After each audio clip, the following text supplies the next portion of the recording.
നമുക്ക് രാമായണത്തിലെ കാണ്ഡങ്ങൾ ഒന്ന് പരിചയപ്പെടാം. ആദ്യം ബാലകാണ്ഡം. അയോധ്യ രാജാവായ ദശരഥൻ കുലഗുരു വസിഷ്ഠന്റെ നിർദ്ദേശപ്രകാരം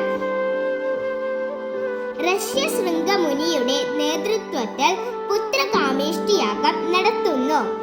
യാഗാന്ത്യത്തിൽ പ്രജാപതിയുടെ പ്രതിപുരുഷൻ യജ്ഞകുണ്ഡത്തിൽ നിന്ന് പ്രത്യക്ഷനായി ദേവന്മാർ തയ്യാറാക്കിയ പായസം രാജാവിന് സമർപ്പിച്ചിട്ട് രാജപത്നിമാർക്ക് നൽകണമെന്നും അപ്രകാരം ചെയ്താൽ ഉത്തമരായ 4 പുത്രന്മാർ ജനിക്കുമെന്നും പറഞ്ഞ് അനുഗ്രഹിക്കുകയും ചെയ്യുന്നു. രാജാവ് പായസത്തിന്റെ പകുതി കൗസല്യാദേവിക്കും ശേഷിച്ചതിന്റെ പകുതി കൈകേയിക്കും ബാക്കിയായതിന്റെ പകുതി സുമിത്രയ്ക്കും ശേഷിച്ച ഭാഗം ഒന്ന് ആലോചിച്ചതിനു ശേഷം സുമിത്രയ്ക്ക് തന്നെ നൽകുകയും ചെയ്യുന്നു. ഇതേ സമയം തന്നെ രാവണന്റെ ഉപദ്രവങ്ങൾ കൊണ്ട് പൊറുതിമുട്ടി തന്റെ മുന്നിൽ അഭയം പ്രാപിച്ച പശുവേഷധാരിണിയായ ഭൂദേവിയോടും ഇന്ദ്രാദി ദേവന്മാരോടും താൻ ദശരഥ പുത്രന്മാരായി ജനിച്ച രാവണനെ വധിച്ച് ലോകർക്ക് സങ്കട നിവർത്തി ഉണ്ടാക്കാമെന്ന് മഹാവിഷ്ണു വാക്കുകൊടുക്കുന്നു.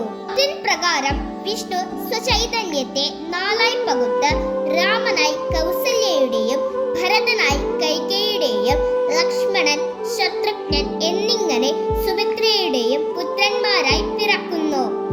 ദശരഥൻ അത്യധികം സന്തോഷത്തോടെ പുത്രന്മാരോടും പത്നിമാരോടുമൊപ്പം അയോധ്യയിൽ വാണരുളി. 4 രാജകുമാരന്മാരും ഒന്നിച്ച് കളിച്ചും പഠിച്ചും ഉണ്ടും ഉറങ്ങിയും ഒരിക്കലും കൂട്ടുപിരിയാതെ ഒരുമയോടും സഹോദര സ്നേഹത്തോടും ജീവിച്ചു.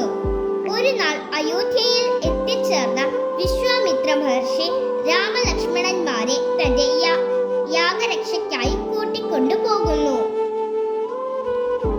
രാജകുമാരന്മാർക്ക് വിശപ്പും ദാഹവും ക്ഷീണവും അറിയാതിരിക്കാൻ ബല അതിബല എന്ന മന്ത്രങ്ങൾ ഉപദേശിക്കുന്നു. വഴിയിൽ താടക വനത്തിൽ വെച്ച് താടക എന്ന യക്ഷിണിയെ വധിക്കുന്നു. പിന്നീട് വിശ്വാമിത്രന്റെ ആശ്രമത്തിൽ 5 നാൾ തങ്ങി യാഗത്തിന് കാവൽ നിൽക്കുന്നു.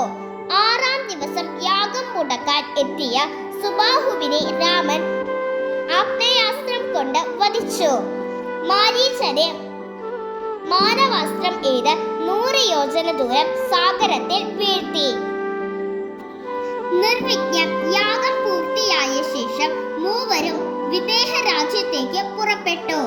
വഴിയിൽ ഗൗതമാശ്രമത്തിൽ തന്റെ ഭർത്താവായ ഗൗതമ മുനിയുടെ ശാപത്താൽ കല്ലായി മാറിയ ബ്രഹ്മപുത്രിയായ അഹല്യയെ അവരുടെ പാദങ്ങളിൽ നമസ്കരിച്ച് രാമൻ ശാപമോക്ഷം നൽകി.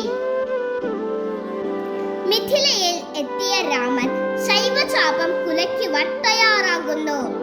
രാമന്റെ കരബലം താങ്ങാനാവാതെ വില്ല് 2ആയി ഒടിഞ്ഞ് നിലംപതിച്ചു. ആർക്കും ഇന്നേ വരെ കുലയ്ക്കാൻ സാധിക്കാത്ത ശൈവചാപം രാമൻ ഒടിച്ചതിനാൽ ഉഴവുചാലിൽ നിന്ന് ലഭിച്ച മഹാലക്ഷ്മിയുടെ അവതാരമായ ജനകന്റെ വളർത്തുമകൾ സീത രാമന്റെ ധർമ്മപത്നിയായി തീർന്നു. ലക്ഷ്മണൻ ഊർമിളയെയും ഭരതൻ മാധവിയെയും ശത്രുഘ്നൻ ശ്രുതകീർത്തിയെയും വിവാഹം ചെയ്യുന്നു. പിന്നീട് ഏവരും അയോധ്യയിലേക്ക് മടങ്ങുന്ന വഴി പരശുരാമനെ കണ്ടുമുട്ടുന്നു. ശിവധനുസ് ഒടിച്ച രാമനോട് കോപിഷ്ഠനായ പരശുരാമൻ തന്റെ കൈവശമുള്ള വൈഷ്ണവചാപം കുലയ്ക്കുവാൻ ആവശ്യപ്പെട്ടു. ശ്രീരാമൻ അപ്രകാരം ചെയ്തപ്പോൾ അദ്ദേഹം സാക്ഷാൽ വിഷ്ണു ഭഗവാൻ തന്നെയെന്ന് തിരിച്ചറിഞ്ഞ പരശുരാമൻ തന്നിൽ ശേഷിച്ച വൈഷ്ണവാംശവും ശ്രീരാമന് നൽകി.